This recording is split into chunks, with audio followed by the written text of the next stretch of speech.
নমস্কার বন্ধুরা, কেমন আছো সবাই? অদ্রিস কুকিং অ্যান্ড ব্লগসে তোমাদের স্বাগতম। আজ আবারও হাজির হয়ে গেলাম নতুন আরেকটি রেসিপি নিয়ে। আজ আমি করছি নদীর অত্যন্ত একটি মজাদার মাছের রেসিপি। তো এই মাছের নামটি আমাদের এলাকায় ধরে, এটা হচ্ছে চাপলা মাছ ধরে।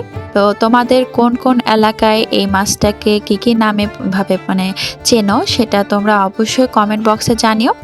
তো এই মাছটি আমি একটু অন্যরকমভাবে চেষ্টা করেছি। তো আমি জানি না, হয়তো অনেকেও এভাবে রান্না করে খেয়েছো, তবে এইভাবে আমি প্রতিনিয়ত করি, এই জন্য তোমাদের সাথে সেটা তুলে ধরলাম বা শেয়ার করলাম। এই মাছটি আমরা অনেক রকমভাবে খেয়ে থাকি, তো এইভাবে একটু রান্না করে তোমরা অবশ্যই ট্রাই করে দেখবে।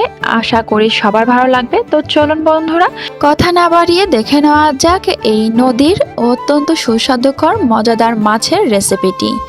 তো প্রথমেই আমি চুলায় ফ্রাই প্যানটি বসিয়ে দিয়েছি।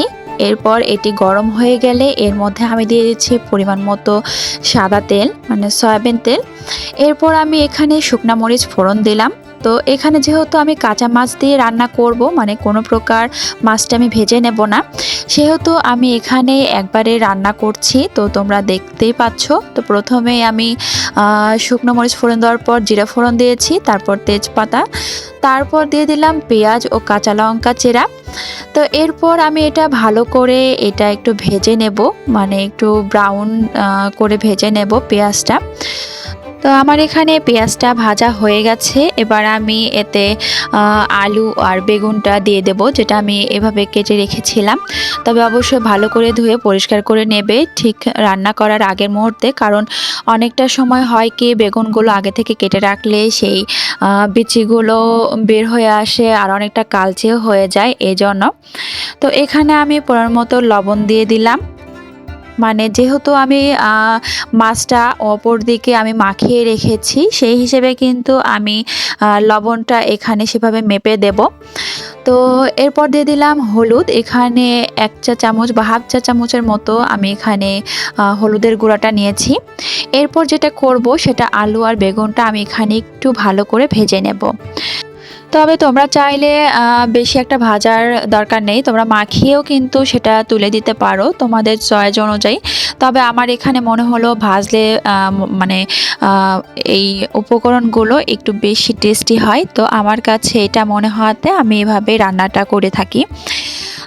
তো এভাবে দেখো আমি প্রায় ভেজে নিচ্ছি সুন্দর করে। তো এটা আমি 2 মিনিটের মতো একটু ভেজে নিয়েছি। তবে বেশি একটা কিন্তু ভাজা যাবে না, বেশি ভাজলে কিন্তু পরে মাছ দেবার পর বেশি জালের কারণে কিন্তু এই বেগুনগুলো একদমই গলে যাবে। তো দেখবো যে হালকা হালকা একটু, যে দেখো আমি একটু চেক করে নিচ্ছিলাম যে আলুটা সেদ্ধ হয়েছে কিনা। তো আলুটা একটু সেদ্ধ হয়ে আসার পরে আমি এটা মানে মশলাটা দিয়ে দেবো, অ্যাড করব। তো দেখো আমার কিন্তু ভাজা প্রায় হয়ে গেছে। এবার আমি মশলাটা অ্যাড করে দেব। তো এই মশলাটা আমি আলাদা করে একটু গুলিয়ে রেখেছিলাম। তো এই মশলার মধ্যে আমি যে উপকরণগুলো দিয়েছি সেটা হচ্ছে আদা জিরা বাটা, এক চামচ না, সরি, হাফ চামচ করে এখানে আমি আদা আর জিরা দিয়েছি। আদা হাফ চা চামচ আর জিরা হাফ চা চামচ। এরপর দিয়ে দিয়েছি হাফ চা চামচ পরিমাণ ধনিয়া গুঁড়া, আর 1.5 চামচ বা 1 চামচ পরিমাণ দিয়েছি আমি শুকনা মরিচের গুঁড়া। তোমরা এখানে চাইলে শুকনা মরিচটা নাও দিতে পারো, বেশি করে কাঁচা লঙ্কাটাও দিতে পারো। তো দেখো মাছটা আমি কিন্তু লবণ আর হলুদ দিয়ে মাখিয়ে রেখেছিলাম, খুবই সামান্য পরিমাণে দিয়ে রেখেছিলাম, যেহেতু আলাদা করে তরকারিতেও রয়েছে।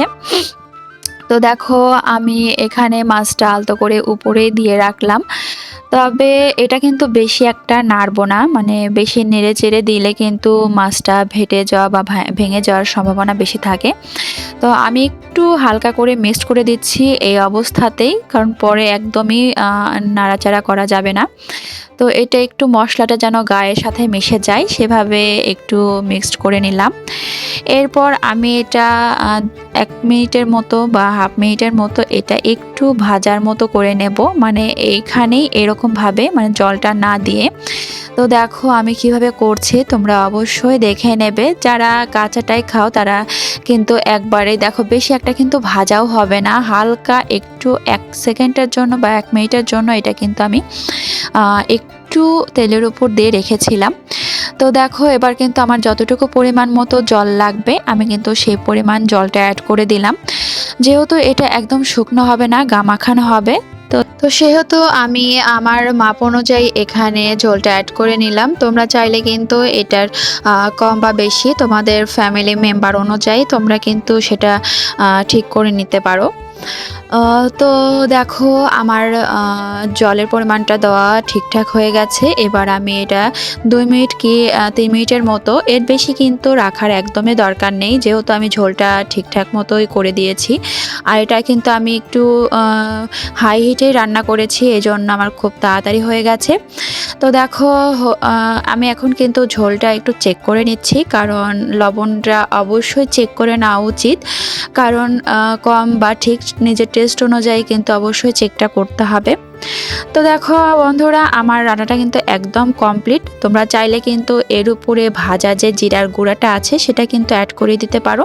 এতে করে কিন্তু স্বাদ বা টেস্টটা অনেকটাই বেশি ছিল, যেহেতু আমার ঘরে তখনকার করা ছিল না, এই জন্য আমি তৎক্ষণাৎ দিতে পারিনি। তো দেখো বন্ধুরা আমি এখানে সার্ভ করে দিয়েছি, এবার পরিবেশনের পালা।